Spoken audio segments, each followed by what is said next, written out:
ఓం నారాయణ ఆదినారాయణ. అవధూత శ్రీ నారాయణదాసు స్వామి వారి దివ్య చరిత్ర. రచనా సేకరణ శ్రీ మద్దూరు శ్రీనివాసులు గారు. సమర్పణ శ్రీ నారాయణదాసు స్వామివారి భక్త బృందం, నెల్లూరు తుమ్మల తలుపూరు. గాత్రం గంటి రేవతి. పర్యవేక్షణ మండవ రవికాంత్. అధ్యాయం 15. శ్రీ నారాయణదాసు స్వామివారి మహత్యాలు, భక్తుల మనోగతాలు. శ్రీ నారాయణదాసు స్వామివారి దివ్య చరిత్రను సేకరిస్తున్న సమయంలో పలువురు భక్తులు ఇటీవల శ్రీ స్వామివారితో ఉన్న అనుబంధాన్ని, తమకు అనుభవంలోకి వచ్చిన పలు మహత్యాలను ఎంతో భక్తితో వివరించారు. ఆ వివరాలు క్లుప్తంగా ఇవి.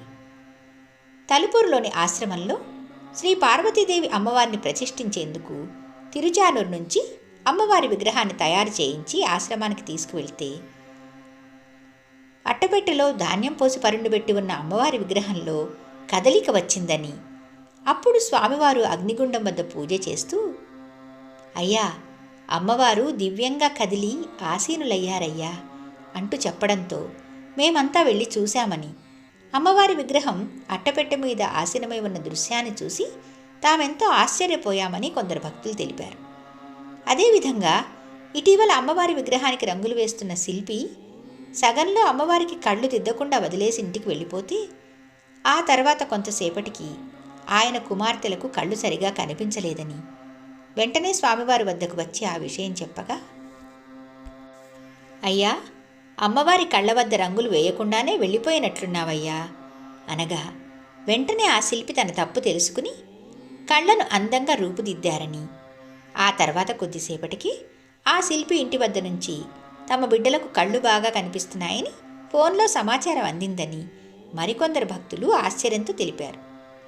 ఆ శిల్పి తన నిర్లక్ష్యానికి బాధపడి స్వామివారిని మన్నించమని కోరగా, ఆ జగన్మాత కరుణిస్తుందిలేయ్యా అని దీవించి పంపారట.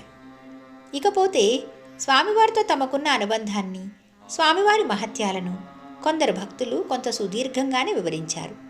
ఆ వివరాలు వారి మాటల్లోనే విందాం. ముందుగా, స్వామివారు సాక్షాత్తు దైవ స్వరూపులు. శ్రీ నూనె మల్లికార్జున యాదవ్, కార్పొరేటర్, నెల్లూరు. అవధూత శ్రీ నారాయణదాసు స్వామివారు సాక్షాత్తు భగవత్ స్వరూపులు. ఆ స్వామివారితో నాకున్న పరిచయ భాగ్యం చాలా స్వల్పమే అయినా అద్భుతమైన స్వామివారి శక్తిని, మహిమలను స్వయంగా తెలుసుకోగలగడం, కొన్ని ఆశ్చర్యకరమైన విషయాలు నా అనుభవంలోకి రావడం, ఇదంతా ఆ స్వామి దయ, నా పూర్వజన్మ సుకృతమని నేను భావిస్తున్నాను. ఆ భగవానుని భక్తుడైన శ్రీ చంద్రశేఖర్ గారు నాకు ఆ స్వామివారి పరిచయ భాగ్యాన్ని కల్పించారు. నేను స్వతహాగా శివభక్తుడిని. అవధూతలన్నా, గురువులన్నా నాకెంతో భక్తి. ఒకసారి మిత్రుడు చంద్రశేఖర్ గారు నన్ను తలుపూరు ఆశ్రమానికి తీసుకెళ్లారు. స్వామివారిని చూశాక ఆ స్వామి పట్ల నాకు ఎనలేని భక్తి ఏర్పడింది. ఒకసారి ఒక అద్భుతమైన సంఘటన జరిగింది. తలుపూరు ఆశ్రమంలో కొలువై ఉన్న జగన్మాత అంటే అమ్మణ్ణి, జగన్మాతను సాగర జలాలతో అభిషేకించాలని శ్రీ నారాయణదాసు స్వామివారు నిర్ణయించుకున్నారు. ఆ రోజు మధ్యాహ్న సమయంలో ఆ విషయాన్ని చంద్రశేఖర్ గారికి శ్రీ స్వామివారు తెలియజేయగా, నేను చంద్రగారు ఇద్దరం కలిసి సముద్రానికి వెళ్ళి సముద్రంలో నీళ్లు తీసుకురావాలని బయలుదేరాలని అనుకున్నాం. అయితే స్వామివారు బ్రహ్మముహూర్తంలో మీరు సముద్ర స్నానం చేసి ఆ తర్వాత సాగర్ జలాలు తీసుకొని రావాలని చెప్పడంతో వేకువజాము ప్రాంతంలో మేమిద్దరము మైపాడు వద్ద సాగర్ తీరానికి కారులో బయలుదేరాము. అర్ధరాత్రి దాటాక సముద్రం వద్దకు వెళ్ళాం. అందులోనూ ఆ రోజు అమావాస్య, ఆదివారం. ఆ భయంకర కాళరాత్రిలో సముద్రపు ఘోష పెద్దగా వినిపిస్తోంది.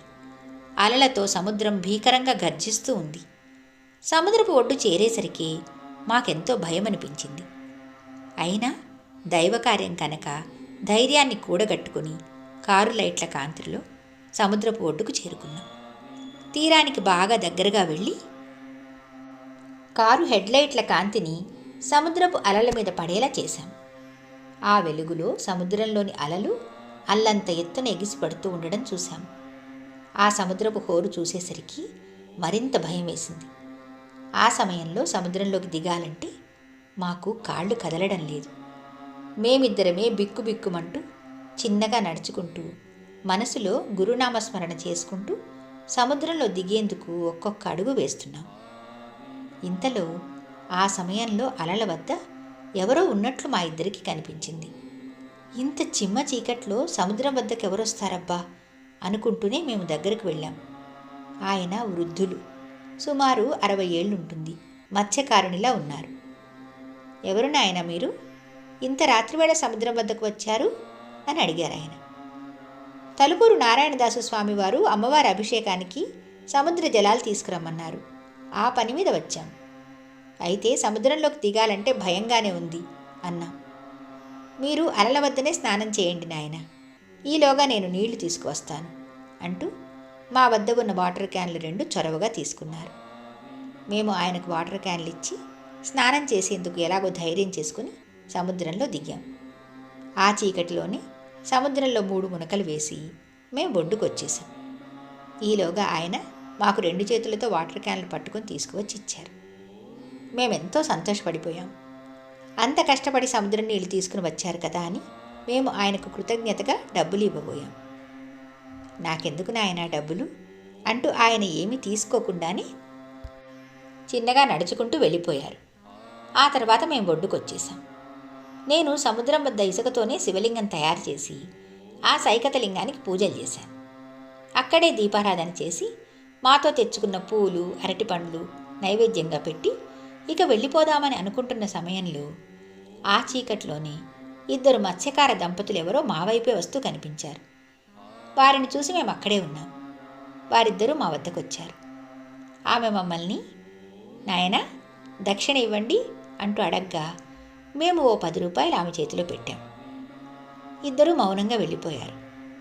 పోతూ పోతూ సైకతలింగం వద్ద ఆగిపోయి అక్కడ కాసేపు నిల్చున్నారు. అక్కడ మేము పెట్టిన ఆకులు, పూలు, పండ్లు ఒకరు తీసుకోగా ఆయన మాత్రం దీపారాధన చేసిన ఆ దీపాన్ని చేతిలోకి తీసుకొని ఇద్దరూ నడుచుకుంటూ అలా సముద్రం అలల వద్దకు వెళ్ళిపోయారు. వారిద్దరూ వెళ్ళిపోయాక కానీ మేము ఆశ్చర్యం నుంచి తేరుకోలేకపోయాం. అప్పుడు మళ్ళీ ఆలోచించాం.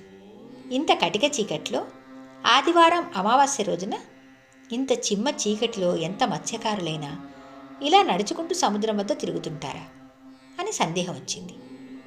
వారు మత్స్యకారులే అయితే వారు దక్షిణ ఇవ్వండి అని అడగడం ఏమిటి? ఆ పదం వారికి తెలుసా? దక్షిణ ఇచ్చిన తర్వాత వాళ్ళు మళ్ళీ సైకతలింగం వద్దకు వచ్చి ఆకులు, పూలు, పండ్లు తీసుకోవడంలో ఆశ్చర్యం లేదు. కానీ దీపారాధన చేసిన దీపాన్ని కూడా తీసుకుపోవడం ఏమిటి? అన్నీ ఆశ్చర్యంగానే అనిపించాయి. దీనికి తోడు ఇందాక సముద్రపు నీళ్లు తెచ్చిచ్చిన ఆ పెద్ద ఆయన మమ్మల్ని అడిగి మరీ సముద్రంలోకి వెళ్ళి నీళ్లు తీసుకురావడం, డబ్బులు ఇస్తున్నా కూడా తీసుకోకుండా నాకెందుకు నాయనా డబ్బులు అంటూ వెళ్ళిపోవడం ఇప్పుడు ఆలోచిస్తే మరింత ఆశ్చర్యం అనిపించింది. మళ్ళీ వారిని చూద్దామంటే వారెవరూ అక్కడ కనిపించలేదు. ఇదంతా ఏమిటో అసలు మాకు అర్థం కాలేదు. దీనిలో ఏమన్నా అంతరార్థాలేమైనా ఉన్నాయా అని స్వామివారిని అడగాలని నిర్ణయించుకుని అక్కడి నుంచి తెల్లవారాక మేమిద్దరం కలిసి తలుపూరుకు వెళ్ళాం. అక్కడ అప్పటికే స్వామివారు ఆ జగన్మాత పూజలో ఉన్నారు. మేము భక్తితో సాగర జలాలను స్వామివారికి అందజేశాం.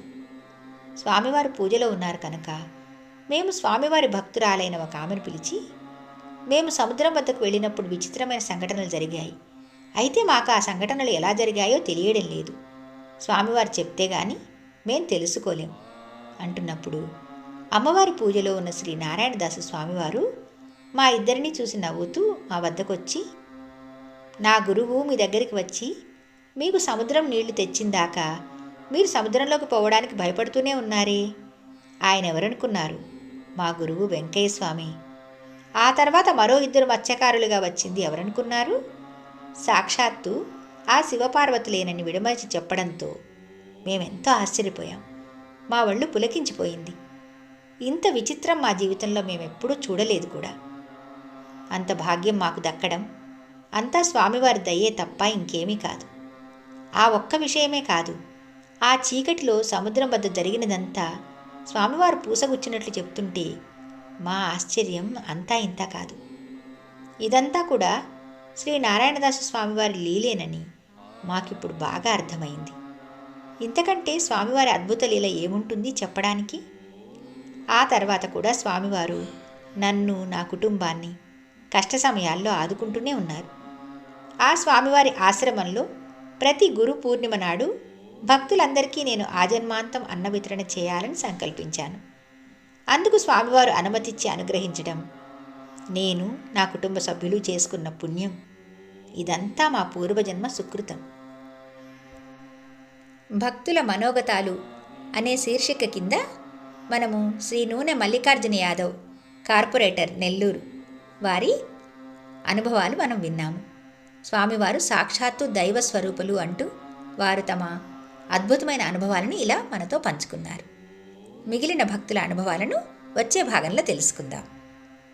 భగవాన్ శ్రీ శ్రీ శ్రీ గొలగముడి వెంకయ్య స్వామి మహారాజుకి జై. ఓం నారాయణ, ఆది నారాయణ.